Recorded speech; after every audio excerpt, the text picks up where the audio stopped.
अस्सलाम वालेकुम friends, welcome to Ifra channel. நம்ம சேனலை சப்ஸ்கிரைப் பண்ணாமல் பார்த்தீங்கன்னா சப்ஸ்கிரைப் பண்ணுங்கள். பக்கத்தில் இருக்க பெல் ஐக்கானை கிளிக் பண்ணுங்கள். அப்போ தான் நான் போடுற வீடியோஸ் நோட்டிஃபிகேஷனாக வரும். ஹாய் ஃப்ரெண்ட்ஸ், அஸ்ஸலாமு அலைக்கும். இன்றைக்கி வீடியோவில் நம்ம என்ன பார்க்க போகிறோன்னா வெஜிடபிள் புலாவும் சிக்கன் பெப்பர் ஃப்ரையும் தான் செய்ய போகிறோம். வீடியோ ஸ்கிப் பண்ணாமல் பாருங்கள். அதுக்கு பாஸ்மதி ரைஸை 2-3 தண்ணியில் அலசிட்டு ஊற வச்சுருக்கேன். நான் 1/2 கிலோ பாஸ்மதி ரைஸ் எடுத்திருக்கேன். அதுக்கு பார்த்திங்கன்னா பச்சை பட்டாணி, கேரட், உருளைக்கிழங்கு, வெஜிடபிள்ஸ் எடுத்திருக்கேன். உங்களுக்கு என்ன காய்கறி விருப்பமோ அதை நீங்கள் சேர்த்துக்கலாம். இதுக்கு பார்த்திங்கன்னா 4 பெரிய வெங்காயம், 4 பச்சை மிளகா நீல வாக்கில் கீரி சேர்த்துருக்கேன். 3 பெரிய சைஸ் தக்காளி, அரை லெமன் எடுத்து வச்சுருக்கேன். நம்மளுக்கு பச்சை மிளகா காரம் மட்டும்தான். ஸோ மசாலாலாம் இதில் சேர்க்க போகிறதில்ல. 4 பிரிஞ்சி இலை, 4 பட்டை, 3 கிராம்பு, 2 ஏலக்காய் எடுத்து வச்சுருக்கேன். இஞ்சி பூண்டு பேஸ்ட் 2 டேபிள் ஸ்பூன் எடுத்துக்க போகிறோம். புதினா கொத்தமல்லி இலை நறுக்கி வச்சுருக்கேன். வாங்க எப்படி செய்யறதுன்னு பார்க்கலாம். நம்ம இன்றைக்கி குக்கரில் தான் செய்ய போகிறோம்.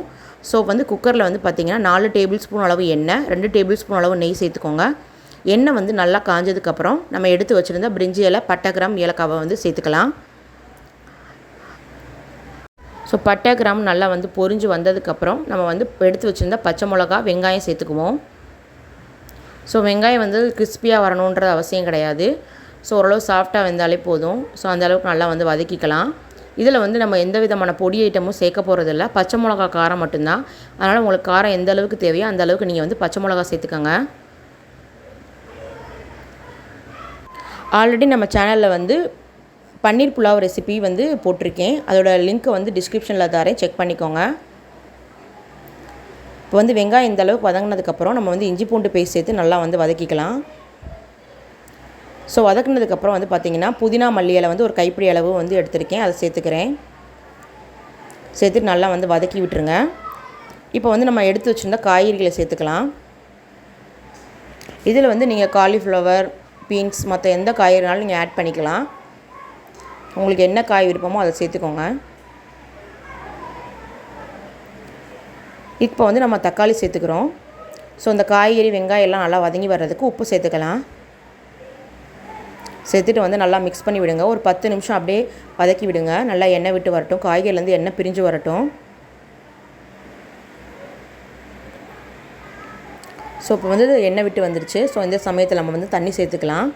இப்போ 1 கப்புக்கு 2 கப் அளவு தண்ணின்ற ரேஷியோவில் நம்ம காய்கறிக்கும் தண்ணி சேர்க்கணும். ஸோ அதனால் இப்போ நான் 2 கப்பு அரிசி வந்துச்சு. அதனால் நான் 4.25 கப்பு எடுத்துக்கிறேன். காய்கறியும் வேகணும். ஸோ அதனால் ஒரு 1/4 கப்பு எக்ஸ்ட்ரா எடுத்துருக்கேன். இப்போ உப்பு செக் பண்ணிவிட்டு பார்த்துட்டு உப்பு சேர்த்துக்கோங்க. ஸோ இந்த சமயத்தில் லெமன் பழம் பிழிஞ்சு விட்டுருக்கேன். இப்போ தண்ணியை வடிகட்டிட்டு நம்ம அரிசியை சேர்த்துக்கலாம். இது நார்மல் வீட்டில் யூஸ் பண்ணுற அரிசியில் கூட செய்யலாம். ஸோ லைட்டாக மிக்ஸ் பண்ணிவிட்டு மூடி போட்டு 2 விசில் விட்டுருங்க. நம்ம அடுத்து இப்போ சிக்கன் கிரேவி ரெடி பண்ணிக்கலாம். சிக்கனை நான் மஞ்சள்தூள் போட்டு வாஷ் பண்ணி எடுத்து வச்சுருக்கேன். அதில் பார்த்திங்கன்னா சிக்கனுக்கு தேவையான அளவு உப்பு, இஞ்சி பூண்டு பேஸ்ட் 1/4 டேபிள் ஸ்பூன் நம்ம சேர்த்துக்கிறேன். 1/4 டீஸ்பூன் மஞ்சள்தூள், 1 டீஸ்பூன் மிளகாத்தூள், 2 டேபிள் ஸ்பூன் மல்லித்தூள், 2 டேபிள் ஸ்பூன் அளவு தயிர் சேர்த்துக்கோங்க. சேர்த்துட்டு நல்லா மிக்ஸ் பண்ணிவிட்டு ஒரு 1/4 மணி நேரம் நல்லா ஊறட்டும். ஸோ இந்த மாதிரி மசாலாலாம் மிக்ஸ் பண்ணி ஊற வச்சு நம்ம செய்கிறதுனால பார்த்திங்கன்னா சிக்கனில் மசாலா நல்லா இறங்கி வரும். ஸோ இந்த மெத்தடில் ட்ரை பண்ணி பாருங்கள். நம்ம எப்போவுமே சிக்கன் தாளிக்கும் போது பார்த்திங்கன்னா தான் மசாலா சேர்ப்போம். ஸோ அதை விட நீங்கள் இந்த மாதிரி ஊற வச்சு செய்யும்போது பார்த்திங்கன்னா நல்லா ஃப்ளேவர் இறங்கியிருக்கும் சிக்கனில். ஸோ இது ஊறட்டும். இந்த சைடில் பார்த்திங்கன்னா ரைஸ் ரெடி ஆயிடுச்சு. இப்போ ஓப்பன் பண்ணி காட்டுறேன் பாருங்கள். ஸோ குயிக்காக செய்யக்கூடிய ஒரு வெஜிடபிள் புலாவ் ரெடி ஆயிடுச்சு. சாதம் குழையாமல் நல்லா உதிரியாக வந்திருக்கு. ஸோ நீங்கள் இந்த ரெசிபி ட்ரை பண்ணி பாருங்கள். ஒரு டேஸ்டான வெஜிடபிள் புலாவ் தயாராகிருச்சு. இப்போ நம்ம சிக்கன் ரெடி பண்ணிக்கலாம். இப்போ பேனில் ஒரு 3 டேபிள் ஸ்பூன் அளவு எண்ணெய் விட்டுருக்காங்க. அதில் பார்த்திங்கன்னா 2 பட்டை, 2 கிராம்பு சேர்த்துருக்கேன். இது நல்லா பொரிஞ்சு வரட்டும். இப்போ இதில் 2 பெரிய சைஸ் வெங்காயம் சேர்த்துக்கிறேன். பெரிய வெங்காயம் தான் சேர்க்கணும்னு இல்லை. சின்ன வெங்காயம் இருந்தால் கூட நீங்கள் ஒரு 10 வெங்காயம் கூட கட் பண்ணி சேர்த்துக்கலாம். நான் பெரிய வெங்காயத்தில் தான் இப்போ செய்கிறேன். வெங்காயம் வதங்கும் போது லைட்டாக ஒரு கருவேப்பிலை கொஞ்சமாக சேர்த்துக்கிறேன். ஸோ ஃப்ளேவர் நல்லாயிருக்கும். இப்போ நம்ம ஆல்ரெடி சிக்கனில் 1/4 டேபிள் ஸ்பூன் சேர்த்துருக்கோம். ஸோ அதனால் இதில் ஒரு 1/4 டேபிள் ஸ்பூன் சேர்த்துட்டு வதக்கிக்கிறேன். இப்போ ஊற வச்சுருந்த சிக்கனை சேர்த்துக்கலாம். சேர்த்துட்டு மிக்ஸ் பண்ணி விட்டுருங்க. ஒரு 10 நிமிஷம் வந்து அப்படியே எண்ணெய் பிரிஞ்சு வரட்டும். ஸோ அந்தளவுக்கு வந்து நல்லா வந்து ஒரு 10 நிமிஷம் அப்படியே விட்டுருங்க. ஸோ இந்த பெப்பர் சிக்கன் வந்து இந்த மாதிரி ட்ரை பண்ணுங்கள். இப்போ வந்து தக்காளி பழம் ஆட் பண்ணிக்கலாம். நான் தக்காளி வந்து ரொம்ப சேர்க்கல, ஒரு பழம் தான் சின்ன சின்னதாக கட் பண்ணி சேர்த்துருக்கேன். சேர்த்துட்டு நல்லா மிக்ஸ் பண்ணி விட்டுருங்க. இப்போ வந்து லைட்டாக எண்ணெய் பிரிஞ்சு வர ஆரம்பிக்குது. ஸோ இந்த சமயத்தில் சிக்கன் மூழ்கிற அளவுக்கு நம்ம தண்ணி சேர்த்துக்கலாம்.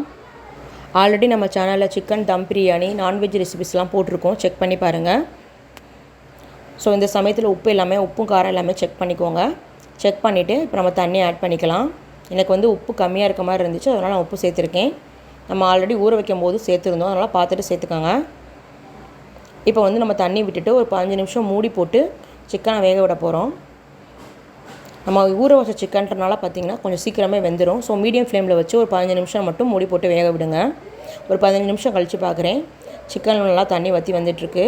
ஸோ இந்த சமயத்தில் வந்து நல்லா வந்து மிக்ஸ் பண்ணி விட்டுட்டு, எனக்கு வந்து இந்த மாதிரி ட்ரையாக வேணும் அப்படின்னா நீங்கள் வந்து தண்ணி நல்லா வற்ற வச்சிடலாம். எனக்கு வந்து இந்த ஸ்டேஜே போதுமானதாக இருந்துச்சு.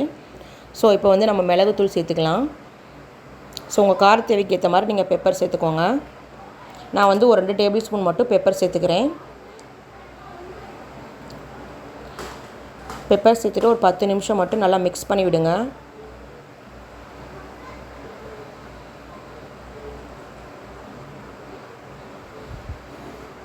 ஸோ இது வந்து பார்த்திங்கன்னா இட்லி, தோசை, சப்பாத்திக்கெலாம் நல்லாயிருக்கும் இந்த பெப்பர் சிக்கன். ஸோ இது வந்து வெஜிடபிள் புலாவுக்கு செஞ்சுருந்தேன், அவ்வளோ டேஸ்ட்டாக இருந்துச்சு. நீங்களும் வீட்டில் ட்ரை பண்ணி பாருங்கள்.